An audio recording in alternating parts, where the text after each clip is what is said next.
Olá, meus amigos, minhas amigas, começando mais um programa, mais um vídeo nos canais e mais um programa na Uma TV.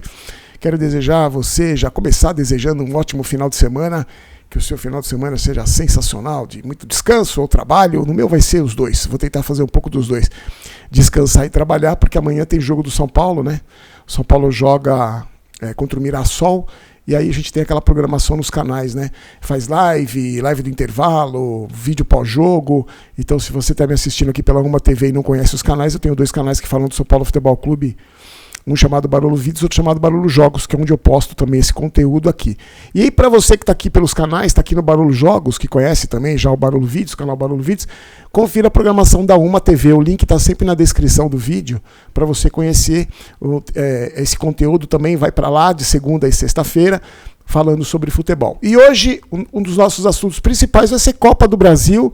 Foram definidos os clubes para as oitavas de final e algumas surpresas, hein? Algumas zebras. Então, nosso próximo assunto, rodada da Copa do Brasil. Meus amigos, e que rodada, hein? A gente teve, ontem eu consegui assistir alguns jogos e eu vou falar para vocês. É assustador. Alguns jogos do futebol brasileiro são assustadores. Assim, é um nível muito baixo. Ontem eu estava assistindo o jogo do Santos. O jogo do Santos não foi um jogo ruim em termos de emoção. Tanto que os dois goleiros foram o destaque do jogo. Os dois goleiros fizeram defesas importantes. Mas que jogo horroroso. Assim, eu estou falando um jogo horroroso de erros de fundamento do futebol, um jogo cheio de trombada, um jogo cheio de passe errado. O cara vai dominar, a bola passa no meio das pernas, vai chuta de canela, aí o cara vai bater, cobra o escanteio, a bola tá vindo na direção do zagueiro, ele vai tirar, ele chuta de canela, a bola vai para trás, sabe esse tipo de lance assim? E eu recebi um vídeo de um amigo no Instagram, de um vídeo do lance do Corinthians, jogo Corinthians e Novo Horizontino. Tem um lance, eu também assisti uma parte desse jogo, não consegui assistir inteiro. Tem uma parte do jogo, um momento do jogo, que a bola fica no meio de campo, indo de cabeça em cabeça. Assim. Então, foi um chutão, o jogador do Corinthians deu de cabeça. Aí, o jogador do Novo Horizontino de cabeça. O outro do Corinthians de cabeça. Sabe aquele negócio disputa e cai? Pelo menos uns 10 toques de cabeça de cada clube. E aí a bola foi para a lateral, assim. Aí o jogador do Novo Horizontino pegou a bola, foi dar um passe, a bola saiu pela lateral. Assim, uma coisa... Então... Meus amigos, agora vai começar o Super Mundial, aliás, que a gente vai acompanhar também aqui. A gente vai falar sobre o Super Mundial, que o futebol vai parar. E eu estou muito na dúvida qual time que esses clubes gigantes do futebol europeu vão levar. Porque a gente está ouvindo um zum aí, desde que esse campeonato foi anunciado, que os clubes europeus, os principais clubes, estão insatisfeitíssimos com esse novo campeonato. Porque compromete as férias deles, eles estão em final de temporada, diferente daqui, né? Lá os europeus estão em final de temporada. Eu, sinceramente, não sei. Porque talvez, eu acho que... Por que eu estou falando isso? Porque talvez a única esperança do futebol brasileiro de conquistar algum título ou fazer um papel bacana no Mundial vai se os clubes grandes europeus não forem com a força máxima. Porque se forem com a força máxima, é um outro esporte, assim, é impressionante. E aí fora, por exemplo, a gente teve o jogo do São Paulo contra o Náutico, o gramado dos aflitos horrível, e com chuva. Então, o futebol brasileiro realmente patina, né? Porque a gente tem problemas. Você vê agora a eleição na CBF, é uma bagunça danada. Mas vamos voltar para a Copa do Brasil. A gente teve Vasco 1, o Vasco passou pelo Operário nos pênaltis, o goleiro do Vasco foi o grande herói, sendo que no jogador do Operário, se ele fizesse o gol, encerrava o Operário classificado, ele perdeu o pênalti, depois o Vasco fez e o jogador do Operário perdeu. Vasco classificado. O Fluminense, que tinha sofrido para ganhar do Aparecidense no primeiro jogo, né, venceu só por 1-0, o jogo do Vasco, o primeiro foi 1-1, conseguiu aplicar uma goleada, 4-1, se classificou. O Bahia, que tinha vencido o Paysandu, venceu de novo, tinha vencido por 1-0, venceu por 4-0. O Botafogo, que tinha feito 4-0 no capital do Distrito Federal, jogou fora de casa e perdeu do capital por 1-0. O Botafogo também, para mim, está sendo o maior enigma desse ano no futebol brasileiro. É um time que ainda não se encontrou, mas também faz bons jogos, faz jogos ruins. Perdeu do capital. Mas se classificou, né? A gente teve também Maracanã e Inter. O Maracanã... O Inter tinha vencido o primeiro jogo por 1-0 e venceu o segundo jogo por 3-0, né? Gente, é o Maracanã. Então, é mais do que obrigação do Internacional passar pelo Maracanã. A gente teve Fortaleza e Retrô, a primeira grande zebra. O Retrô eliminou o Fortaleza nos pênaltis. O primeiro jogo tinha sido 1-1, o segundo jogo também 1-1. Fortaleza saiu na frente, o Retrô empatou no finzinho e nos pênaltis o Retrô se classificou. A primeira zebra. Aí a gente teve Brusque e Atlético Paranaense. O primeiro jogo 0-0, o segundo jogo na casa do Atlético 1-0 para o Atlético classificado. Aí o Palmeiras tinha vencido o Ceará em casa, fora de casa, venceu de novo com uma grande atuação do Estevão, que está se despedindo do Palmeiras, né? Vai embora depois do Mundial, talvez exista a chance de ser... Ele deve fazer a despedida dele já no Allianz Parque, um menino que tem futuro, né? Tem um jogador que eu acho muito bom jogador, e está indo embora, como mais um pé de obra, né, que a gente fala, vai embora novo porque, né, seduzido por um salário europeu, acho que tem que ir mesmo, e eu tenho certeza que esse menino, na verdade eu acho que o Estevão, falando particularmente do Estevão, eu acho que esse menino tem muito a evoluir ainda, porque ele é considerado já um menino fora do comum, né, pela capacidade que ele tem. Eu acho que ele ainda vai evoluir demais. Então, acho que é bom a gente ficar de olho nesse menino, porque acho que ele vai crescer muito. Porque você vê, vai na Europa, ganha experiência, começa a jogar com jogadores que não tem comparação com os daqui. Aliás, eu estava assistindo um documentário sobre o Vinícius Júnior, não sei se vocês chegaram a ver na Netflix, é muito legal, eu gosto pra caramba desse tipo de documentário assim.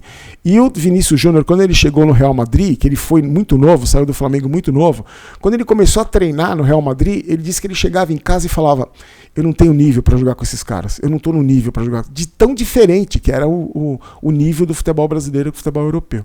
Eu acho que o Estevão tem nível sim, só que eu acho ele um pouco franzino, mas aí vai ganhando corpo, eu tenho certeza que ele vai fazer sucesso fora do país. Não vai ser aquele menino que vai bater e voltar. Eu tenho certeza que ele vai fazer sucesso. Ele definiu a classificação do Palmeiras. O Atlético Mineiro tinha empatado com o Maringá, fora de casa em 2-2, venceu por 4-0, se classificou. O Botafogo da Paraíba, que tinha perdido para o Flamengo em casa por 1-0, perdeu de 4-2, então se classificou o Flamengo. Aí tivemos Náutico e São Paulo. O Náutico e São Paulo foi curioso. Primeiro jogo 2-1 São Paulo, segundo jogo 2-1 São Paulo. E o grande destaque do confronto foi o Luciano. O Luciano fez 2 gols contra o Náutico em casa, e no jogo de volta fez o primeiro gol, foi o grande destaque. O São Paulo fez 2-0 com o gol do Rodriguinho, que é um menino que eu também tenho muita esperança, que é profissional desde 2022, ainda não conseguiu se firmar, mas fez um gol, torço muito por ele. E teve um jogo no gramado pesado, porque aconteceu o seguinte, não sei se você viu o jogo, o São Paulo fez 1-0 no comecinho e aos 10, 12 minutos um jogador do Náutico foi expulso.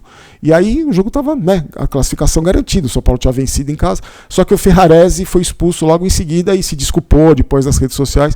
E a gente estava comentando no vídeo pós-jogo como esse tipo de comportamento... Depois o Ferrarese pediu desculpa dizendo que ele tinha cometido um erro, uma grande responsabilidade. E a gente comentou como um erro como esse pode comprometer todo um ano. Porque o São Paulo teve um problema desse com o Alisson quando jogou aquele jogo contra o Libertad na Libertadores, e o São Paulo sofreu pra caramba pra vencer, pra empatar, né? Pra conseguir empatar, e a gente teve esse problema na Copa do Brasil. Mas o São Paulo se classificou e segue na Copa do Brasil tentando conquistar o bicampeonato. Aliás, a Copa do Brasil é uma competição que, para mim, ela ficava entalada na garganta do São Paulo não ter conquistado. Era um negócio que eu achava absurdo, o São Paulo não ser campeão da Copa do Brasil. Aí foi campeão da Copa do Brasil e logo em seguida campeão da Recopa, e é o único time brasileiro que é campeão de tudo, né? Considerado campeão de tudo, sem discussão. Aí a gente teve Vila Nova e Cruzeiro. O Cruzeiro tinha vencido o primeiro jogo fora de casa por 2-0, em casa por 2-0, venceu por 3-0 o segundo jogo, está classificado. E aí a gente teve Corinthians, que tinha vencido o Novo Horizontino fora de casa, empatou em 0-0 nesse jogo que eu falei para vocês que foi fraquíssimo. O Corinthians passa. O Bragantino, que tinha empatado tinha perdido para o Criciúma por 1-0, venceu por 6-0 jogando em Bragança. Aí as zebras, Grêmio, que tinha perdido para o CSA por 3-2, empatou em casa em 0-0 para desespero dos gremistas. O Grêmio eliminado e com muitos problemas, o Grêmio, torcida com muito medo de rebaixamento. E eu fico pensando, eu morei no Sul, eu sei como é a rivalidade entre Inter e Grêmio, eu fico imaginando o desespero que deve ser torcedor do Grêmio nesse momento. A gente teve uma coisa parecida em Minas, né? Que o Cruzeiro ficou na segunda divisão um tempão e o Atlético Mineiro conquistando títulos. Eu não queria estar na pele dos jogadores, dos torcedores do Grêmio em Porto Alegre nesse momento. A gente teve E aí, para finalizar, mais uma zebra gigantesca, a gente teve o Santos sendo eliminado pelo CRB nos pênaltis, nesse jogo que eu falei para vocês, né? Um jogo um nível baixíssimo, mas que teve emoção. Parecia, sabe o que me lembrou? O Interclasse, quando você faz gol pra caramba, termina 9-9, 8-8, mas o jogo tecnicamente é muito ruim. Me surpreendeu a pouca capacidade técnica dos jogadores dos dois times. Eu esperava muito mais do Santos. E aí a gente teve o Neymar que jogou 25 minutos, meia hora, e ele, mesmo com gramado pesado, mesmo com muita chuva, não é que o Neymar tenha feito grande coisa, mas ele tem um talento só dele entrar em campo, ele já muda o jogo, né? Ele já limpa a jogada, ele dá um passe certo, ele domina, ele finaliza, ele teve uma finalização que o goleiro fez uma defesa espetacular. E aí eu também não queria estar na pele do torcedor do Santos. O Neymar deu uma entrevista depois do jogo dizendo que não sabe se vai ficar, né, porque ele tem mais um mês de contrato, ele tem mais 3 jogos pelo Santos até o final do contrato, que vai ter a parada do Super Mundial. E ele disse que não sabe se vai ficar. Ele disse numa entrevista logo depois do jogo, que o Santos foi eliminado nos pênaltis, ele disse que ele faz a diferença. E eu também concordo com ele. Pode parecer antipática essa declaração, mas é verdadeira. E um amigo dele, um parça dele, lá, que eu não conheço os parças do Neymar, mas eu vi, tá na imprensa hoje, o parça dele detonou o presidente do Santos, o treinador do Santos e o elenco do Santos. Disse que o Neymar esse elenco não é digno para jogar com o Neymar. Eu não queria estar na pele do torcedor do Santos. Eu acho que o Neymar não vai ficar. Eu não sei se colocando tudo na ponta do lápis foi positivo ou não para o Santos essa volta do Neymar. Porque o que aconteceu? O Santos ficou dependente do Neymar. E aí, como o Neymar não joga, né, porque ele jogou muito pouco, o Santos fica sem uma referência. E agora ele vai embora. Então, eu não sei sinceramente, eu não sei se foi boa essa volta do Neymar, nem para o Neymar e nem para o Santos. Disseram que, eu estava lendo uma reportagem ontem, que financeiramente foi bom para o Santos, que recebeu muitos patrocínios por causa do Neymar, mas uma boa parte, 75% dos patrocínios ficam com o Neymar, e o resto fica para o Santos. Eu, sinceramente, eu só sei que eu não queria estar na pele do torcedor do Santos, porque está passando mais um ano de dificuldade. É impressionante como consegue destruir o clube, né? Como fizeram com o São Paulo também, agora estão fazendo com o Santos. Bom, os classificados são o seguinte: dos 92 clubes que se classificaram, agora sobraram 16. 12 da Série A, Atlético Mineiro, Bahia, Botafogo, Bragantino, Corinthians, Cruzeiro, Flamengo, Fluminense, Inter, Palmeiras, São Paulo e Vasco. E 2 da Série B, Atlético Paranaense e CRB. E 2 da Série C, o Retrô e o CSA. Então tem Série A, Série B e Série C. Os jogos vão ser definidos por sorteio, né? E aí a gente vai falando, vai comunicando para vocês aqui no programa. Nosso próximo assunto, a rodada do final de semana no Campeonato Brasileiro. A gente vai ter rodada nesse final de semana do Campeonato Brasileiro. Eu já vou fazer o seguinte, vou falar os jogos da rodada e já vou deixar o meu palpite, tá? Porque eu vou errar tudo, que eu sou péssimo em palpite, quem acompanha os canais sabe, eu tenho palpites horríveis, mas de vez em quando eu acerto. Quando não vale nada, eu acerto. Mas vamos lá, ó. Rodada tem Fluminense e Vasco, para mim vai ser 2-2. São Paulo 3, Mirassol 1. O Galo pega o Corinthians, vence por 2-0. O Grêmio pega o Bahia em casa e para mim perde por 3-2. O Palmeiras pega o Flamengo, vence para mim por 1-0. O Sport pega o Inter em casa, perde para o Inter por 1-0. O Fortaleza vai jogar em casa contra o Cruzeiro, para mim perde do Cruzeiro também por 2-0. Bragantino e Juventude, para mim ficam no 0-0.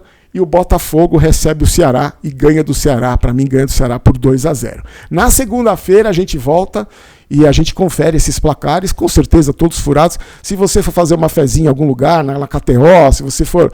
Vai tudo contrário do que eu falei, exatamente o contrário. Então se eu falei que o time vai ganhar, se eu falei que o time vai ganhar de 2-0, você inverte, você põe 2-0 pro outro, porque aí a sua chance de ganhar é muito maior, porque eu sou péssimo, tenebroso nos palpites.